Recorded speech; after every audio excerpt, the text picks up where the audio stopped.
Now, a friend of mine who owns an upmarket menswear shop calls in his staff and says, "I'm closing down the shop." Imagine the look on their eyes. And he says, "Don't worry, I've got a plan." He basically also calls up some of his very best customers, because he's got them all on speed dial anyway, and says, "I'm closing the shop. But don't worry, I've got something else in mind." Despite this shock announcement, he says to his customers, "When you come in here next, you'll have to set an appointment with my staff and we'll help you out any way we can.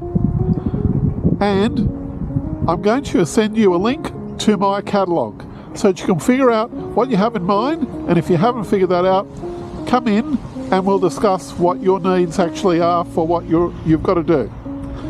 Well, what he actually was doing was going from being a casual retailer where he was just purely relying upon the customers who were walking past his door, to that of relying upon turning his business into a club. And as a result of that, from being just merely a casual retailer before, he went from having his business, which was doing pretty okay beforehand, to multiplying his turnover 5 times within 1 year as a result of going to this new format. Now, to be truthful, he said it wasn't easy at first. In fact, he had to wrestle with it mostly in his own mind, how he was even going to do it, and even if it was going to actually be pulled off somehow or other in the real world, because he'd only worked it out on paper beforehand and he thought it was a great idea. But it leaves me with one question. If your business was turned suddenly from being just a casual retailer, looking for customers here and looking for customers there, doing a marketing effort here, doing a marketing effort there, and turned into a club of some sort, how would that have an impact upon your business? Now, I know some businesses, this might even sound totally and utterly ludicrous. Yes, it probably is. However, there's probably something to be learned in it for all of us. Because inside a club, don't you feel a little bit more special? Don't you feel a little bit more looked after?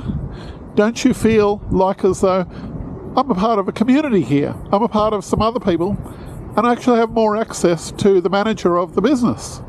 And in some ways, that's a really big effect for a lot of customers out there. After all, if you wanted to join up to a book club, isn't that a great way how to learn about books? And there are plenty of big companies out there that are exercising some kind of a club type of activity in order to grab your attention. So the moral of the story is this. Think about it just for maybe say even the next half an hour to an hour, and maybe write down a few notes and say, what would you do? And it's just a big what if. What would you do differently if your business was suddenly created as a club? Think about it. Think about it seriously for a minute, and think of what the possibilities could be for you, and also put yourself in the shoes of your customer. What would it be like for them to walk into your business and viewing that as a customer of, say, a club? Some kind of a membership, something special that's more than just being a casual, ring up, I've got a problem here, blah, blah, blah, blah. What would you do differently to help service them and answer their needs if they were a part of your club? Just think about it, brainstorm the ideas, and think about that. We'll talk about more about this in the future. This is David Newton speaking, and I look forward to hearing what your comments are listed below.